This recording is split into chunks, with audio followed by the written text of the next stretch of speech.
When people generally ask all these things, how do you get to all these sort of things?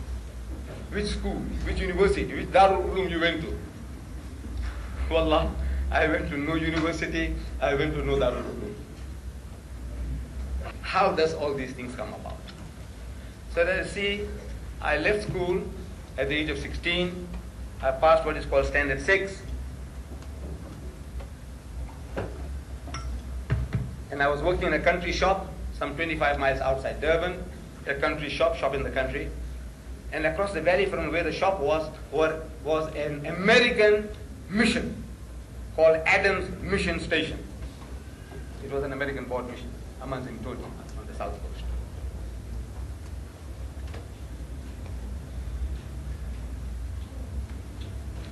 At this mission, the missionaries were being trained in comparative religion. And whatever they learned, they practiced on us in the shop. You see, I was a salesman selling sugar and salt, handkerchief, rice, things like that, little things. And all the other staff were like myself, all schoolboys, just left school. Cheap labor, you see. So we were there, and these missionaries, they come along, and they knock heads into us. The guy comes along, he says, well, he's buying his things, but he says, Muhammad has so many wives. I know nothing about that. Really, I knew nothing about that. He says, Muhammad, he copied his book, the Quran, from the Jews and the Christians. I know nothing about that. He says, Islam was spread at the point of the sword. I know nothing about that. The only knowledge I had about Islam, as well as my companions, was that we read the Kalima. If I ever met any one of you then, and you say you're a Muslim, I say, can you read the Kalima? He said, yes. I said, come on, read. So he said, La ilaha illallah Muhammad Rasulullah. I said, right. Pass. That's how I passed, and I passed everybody. You read the Kalima, you're Muslim. What that meant, I didn't know. Wallah, I didn't know. I read it, that's a formula, magic formula, I'm a Muslim. I knew the way my father prayed, I prayed. The way he made wudu, I make wudu. The way he fasted, I fasted. I knew all that. But what about Islam? I knew nothing. What should I lie to you? And this is my people. This is what we were. We knew nothing. We were Muslims, we read the Kalima. So these people are making life miserable for us. They didn't know that they were creating a monster for themselves. That they didn't know. See?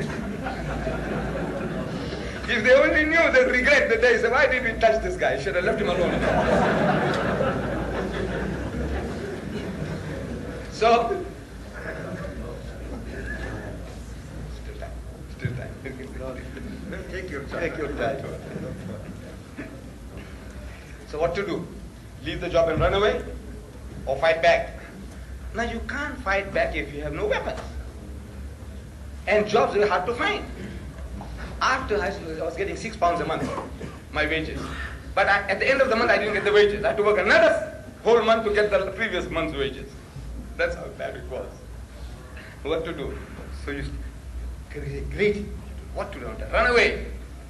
But there's no way out. But I had a hunger for reading anything, everything, any rubbish will do. Read. It's a sickness. I had a sickness for reading. So one Sunday, nothing to do, I go into the boss's warehouse and rummaging through a pile of newspapers. I'm looking for some more readily, some nice reading material, like a magazine. We had something like the Farmer's Weekly, we had the Outspan, Personality. I'm looking for anything like that in the pile of newspapers. So I'm going through, putting the newspapers one side. If I find something, I put the other side. I said, this, I'll take it into my room and read them. And going through. And Allah is Musabbibul Asbab. He is the creator of opportunities. See how he does it. How Lenin found that book. Lenin, Karl Marx, Das Kapital. He was in prison and he read it. And he came out, he implemented it. One man. And today, 200 million, 1,000 million communists. Because one man read the book.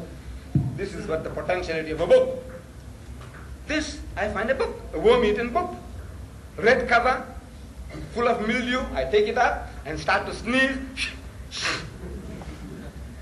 The book, it says, Izharul Haq. Izharul Haq. Izharul Haq. Sounds like Muslim. Izharul Haq. I have no knowledge about these things. Izharul Haq. Izharul Haq. It doesn't sound English, does it? No, to my mind, it is I-Z-H-A-R-U-L. Izharul H-A-Q. Izharul Haq. What is Izharul Haq? So I see in bracket, in small writing, it says the truth revealed. So I said, maybe that means this. Let's see. So I open the book. And it is a book about the British conquest of India. My country. That when the British conquered my country, they realized that at any time, anybody that will give them trouble in their country will be the Muslims. Because power, rule, dominion was wrenched out of their hands, and once you have tasted power and rule, you want to aspire for it once more. So if we can convert the Muslims, they reasoned, if we teach them to turn the other cheek, we can rule them for 1,000 years peacefully. The Hindus were as docile as the cows that they worship at that time. No problem. So they started pouring in the missionaries into India like frogs in the rainy season. Do you have frogs here? In the rainy season? We have them. Like frogs in the rainy season. And they started challenging the Muslims to public debates. At first the Muslims were reluctant. You know, these are our rulers, and if we talk too much, if we argue too hard, they might send us to Kala Pani, those black waters in the Andaman Islands. Who wants to go there? So keep out of it. Keep out of trouble. And we have been emasculated too, to quite a long, great extent. The Muslims. You know, even now you find them all over the world, the Muslims.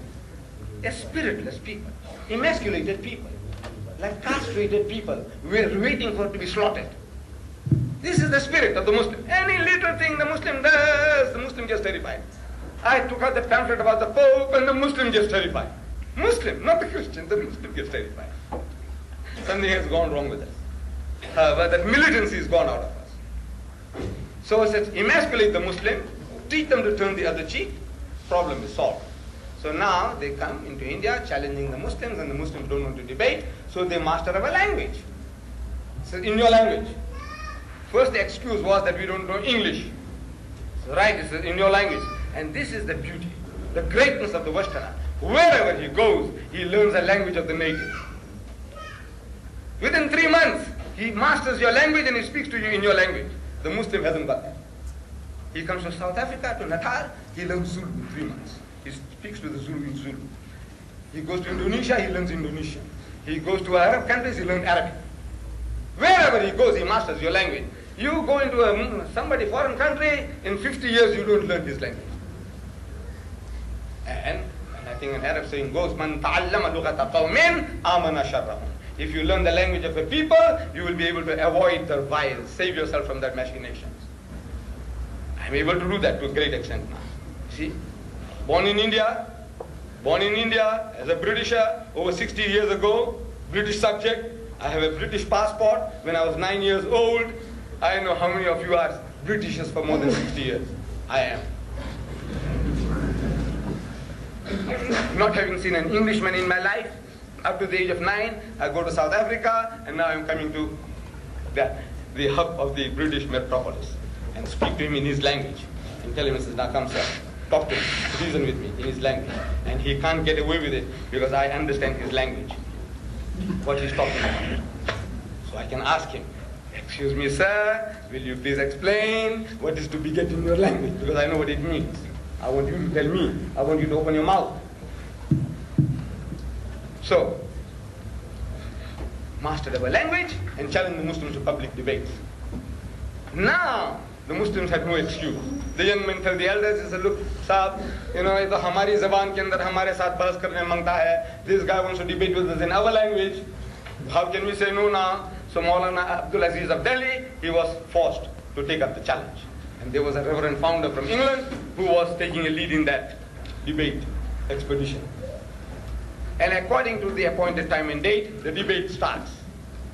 And I'm told in that book, I'm reading this in the book, that 100,000 people gathered at that great meeting. I don't know how voice was carried those days. But somehow the people loved it, they enjoyed it. Even if they didn't hear, they could see what's going on at a distance. 100,000 people gathered. And the Reverend began. Reverend power. So he began by requesting the Maulana. He said, Maulana Sahib, respected learned man, please get started. So the Maulana Sahib reads. He says, you are our elder brother. Christianity precedes Islam by 600 years. As such, you are our elder brother, and according to our culture, you have the first choice. Secondly, you are our guest. No doubt an unwelcome guest, but a guest at that. So as such, according to our culture, you have the first preference. So the Reverend was forced to begin. And he began with a question. He says, Maulana Sahib, in Urdu, where is your Prophet Muhammad now? Your Prophet, where is he now? So the Maulana thought for a moment, and he said, he is in Jannatul Firdaus with Allah subhanahu wa ta'ala. He is in blessed heaven with God Almighty. Out of that answer came the second question. He said, all right. You say he was in heaven. He's in heaven. Where was he when his grandson Hussein was martyred at Karbala? Where was he then? So again the Maulana thought for a moment, and he replied, he was still in Jannatul Firdaus with Allah subhanahu wa ta'ala, in blessed heaven with God. Where was he then? So again the Maulana responds that he was in Jannatul Firdaus with Allah subhanahu wa ta'ala. Out of that answer came the third question. He said, all right. If he was with his Allah in heaven when his grandson Hussein was martyred at Karbala, butchered at Karbala, didn't he ask his Allah for help?